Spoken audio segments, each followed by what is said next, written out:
Today we are going to review with you another horrific case. This high-profile story took place in January 2023 in the state of Pennsylvania, Limerick Township. The township, named after the first settler William Evans, is one of thousands of small and cozy towns scattered across the country.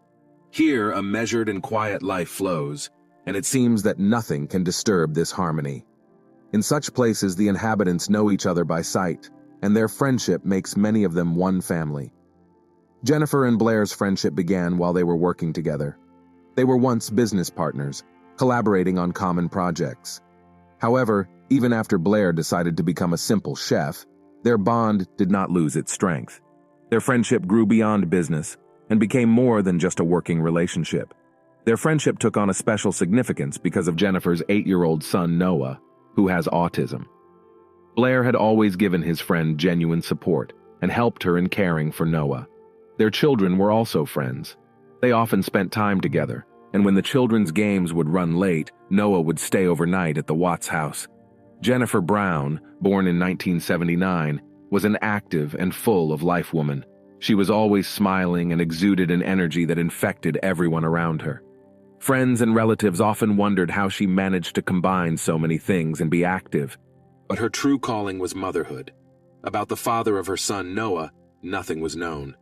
But this situation did not overshadow their lives, but on the contrary, made Jennifer stronger, especially after Noah was diagnosed in early childhood with autism. Taking care of her young son, Jennifer became a reliable support and best friend for him. Mom and son were inseparable friends, spending a lot of time together, sharing moments of joy and supporting each other in times of need. This friendship between them evoked feelings of tenderness and admiration from all who knew their family. The people of the small town saw their closeness and adored this family for their cheerfulness and genuine kindness. Unfortunately, none of them could have anticipated what would happen to Jennifer one winter day.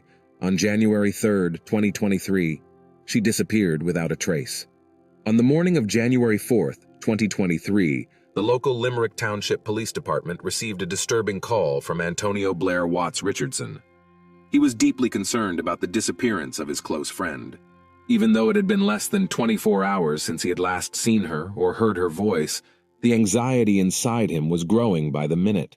For hours now, Tony had tried unsuccessfully to contact Jennifer, but all his attempts had gone unanswered. This behavior was completely unlike her. She was active and responsible, always answering calls or messages, especially in matters concerning her son Noah. However, on this day, for some reason, the boy's mom did not meet him after school. The missing person's family and friends were well aware of what a devoted mother and caring woman she was. Therefore, the sudden disappearance caused serious alarm to all who knew her and left no one indifferent. Antonio's call to the police was the first step in a long and mysterious investigation that would soon engulf the entire city and shake it with its tragedy. Immediately after Blair reported his girlfriend missing, a massive search began. Police officers, family, and friends joined forces, hoping to find any trace that might shed light on Jennifer's disappearance. It left many questions in the air, and the main one was, what could have caused the caring mom to leave her son without any explanation? At 4 o'clock that afternoon, Officer Stephen Crawford of the Limerick Township Police Department went to the Brown family home to check on what was going on in the family home. He found that her vehicle was parked by the porch, and upon entering the home, he discovered that her keys, purse, tablet, and work cell phone were still in the house. However, the officer was unable to locate Jennifer's personal cell phone.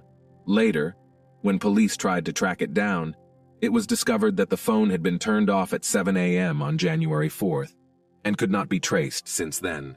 The last location the signal came from was near Lewis Road and Ridge Pike in the town of Limerick.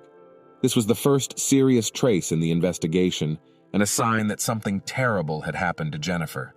She was reported missing and police began investigating the case. Investigators began questioning her family, friends, and neighbors, hoping to find out if anyone had seen or heard anything at the time Jennifer disappeared. None of the young woman's loved ones or acquaintances, however, could provide any useful information. Her aunt, Diane Brem, and Jennifer's friends, Tiffany Barron and Blair Watts, claimed that there was no way the young mother would have left alone, as she could not leave her son alone. This was a woman full of devotion and love for her child. All efforts made by the authorities and volunteers were fruitless. They could not find any traces or clues as to where Jennifer might have been. Her loved ones appealed to the public through the media for any information on the possible whereabouts of the young woman. A reward was set up, but that too was inconclusive. The case of Jennifer Brown's mysterious disappearance was just beginning to develop, leaving investigators and family with questions and anxious expectations. The police investigation began with a close look at all the circumstances of that day and her close friend Blair Watts, who was the last person to see Jennifer alive that day, came to the forefront. It was an ordinary January day. Jennifer and Blair sat in the cozy living room discussing life, future plans, and their children. Their children often played together, and Jennifer had asked her friend for help, to pick up her son Noah from school so they could spend the evening together. This was a common practice for friends. Blair, being the loyal friend that he was, agreed, and after finishing their conversation, immediately headed to the school to pick up Noah. The next day, however, something strange happened. At school, Noah behaved unusually and caused his teachers concern. They noticed that the boy had missed 2 doses of his medication that helped him manage his condition due to his illness. This was highly unusual, as Jennifer had always been a devoted mother, never neglecting her son's caregiving responsibilities and always being in touch with teachers if anything happened at school. The school staff tried to find out where his mom was and was told by Noah that she had gone to the grocery store and had not returned. This caused even more concern, as this behavior of a sensitive woman was very uncharacteristic. She never left her son alone. At this time, Jennifer's friend, Blair Watts, also tried unsuccessfully to contact her. After not hearing back or contacting Jennifer, Blair decided to see if she would show up to pick up her son from the bus stop. However, when the woman never showed up and concern grew by the minute, Blair had no choice but to go to the police and report his friend missing. As time passed, no new information about the possible whereabouts of the missing woman had emerged since the investigation began. Hopes for her return were fading with each passing day. It seemed that Jennifer had disappeared without a trace and might never be found. But on January 18th, 2 weeks after her disappearance was reported, 2 employees working in a warehouse near Roseford, in the neighboring municipality of Limerick Township, discovered something strange. They came out of the building to get coffee and saw what appeared to be a freshly dug hole in front of them. When they went closer to inspect it, they were horrified to find the body of a woman buried in a shallow grave. The workers immediately notified the police, who immediately arrived at the burial site. Upon examining the body, police identified the young woman they had been searching for the past 2 weeks as Jennifer Brown. The sheriff called her family and informed them that the missing woman's body had been found partially buried near a warehouse in Roseford. An autopsy revealed that Jennifer's death was clearly violent. Death was due to asphyxiation, and she had 3 broken ribs. This indicated that Jennifer had probably struggled with her killer, who had beaten her to subdue her. Now the nature of the investigation changed. The missing person case was reclassified as a murder case. Police once again began interviewing everyone who was close to the murdered woman, including her family and friends. However, these interviews yielded no new information about the case, and the police had no suspects. It seemed as if the investigation was about to wind down and the police had no one to follow up on. But later, when detectives least expected it, they got a lead from an unexpected source. After the news of Jennifer's disappearance and murder was published, the police called for anyone who had any information that could help unravel this mysterious story to come forward to investigators. Noah's teacher came to that call. She recalled a case that at first glance seemed unimportant to her, but after Jennifer's death was recognized, raised serious suspicions. The teacher said that Noah shared with her an important detail about that terrible day, January 4th, when Jennifer disappeared. Little Noah told her that when Blair Watts picked him up from the bus stop on January 3rd, the boy noticed that among Blair's belongings was his mom's personal cell phone. Noah recognized it immediately as the lock screen displayed his own childhood photo. That moment turned out to be key in the investigation into the young woman's murder. Previously, investigators had already assumed that Jennifer's killer carried away her cell phone. Now Blair Watts came into the spotlight, becoming the main suspect. The police began to scrutinize the relationship between Jennifer and Blair, and mysterious details began to come out, shocking even experienced investigators. Jennifer and Tony's friendship seemed solid and long-standing. They spent a lot of time together, knew each other well, and their families interacted with each other. But once the business side of their relationship came to light, it turned out there was a dark history lurking beneath the mask of friendship. Blair Watts was the owner of a restaurant called Birdie's Kitchen, which unfortunately fell into disrepair and closed in early 2022. After this, Blair turned to his friend, asking her for help. In August 2022, Jennifer decided to invest in her friend's business to help him revive Birdie's Kitchen in a new location. They entered into a contract that stipulated that Jennifer would provide regular financial contributions to keep the restaurant going every 6 weeks or so in order to rebuild Birdie's Kitchen and get it back on the market. According to Blair, from August through January, Jennifer turned over approximately $36,000 to him to rebuild the business. They also agreed that she would hand him another $9,000, according to their agreement. Blair found a new location for the restaurant and was to deposit some of the money as rent, enter into a contract, and reopen Birdie's Kitchen in January 2023. However, it turned out that the money provided for the investment was spent on Blair's personal needs. The property owners with whom he had entered into the agreement drew attention to his failure to fulfill his financial obligations. Therefore, on December 26, 2022, they terminated the agreement with him. Blair found himself in a desperate situation. He lost not only his money, but also the opportunity to open his restaurant. The police began to suspect that in desperation he had decided to commit a terrible crime to save his business. Looking closely at the financial transaction history on Jennifer's iPad, investigators discovered 2 unauthorized transfers of $17,000 to Birdie's Kitchen on January 3rd. The funds were not included in the formal agreement between Brown and Blair. In addition, the transfers failed several times and were only successful after the 2-factor authentication system on the iPad was disabled, which increasingly pointed to Jennifer's friend's involvement in her murder.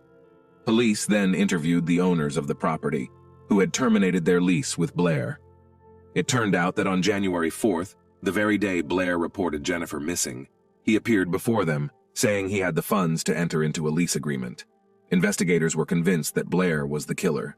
However, realizing that he would never admit his guilt, they needed to gather irrefutable evidence. Their first step was to interview Blair's wife, Tiara Taylor, and find out where Blair was the day Jennifer disappeared. Tiara told detectives that on January 3rd, Blair visited the Brown family around 1 p.m. and did not return home until 4:30 a.m., when he picked up Noah from the bus stop. Tiara also claimed that her husband came home only briefly and then left again around 5 p.m. and did not return until late that night. This time frame became a key point. Further investigation revealed that Blair had spent the night with Tatiana Garrett, his mistress, and did not meet up with her until around 8 p.m. This meant that between 5 and 8 p.m., Blair had no alibi. Based on the available evidence, detectives put together an alleged chronology of the murder. According to their version, on January 3rd, Blair went to Jennifer's house while Noah was at school at about 1 p.m. and allegedly killed her. He then made 2 transfers of funds from the murdered woman's iPad to his account and left to pick up Noah from the bus stop around 4 p.m.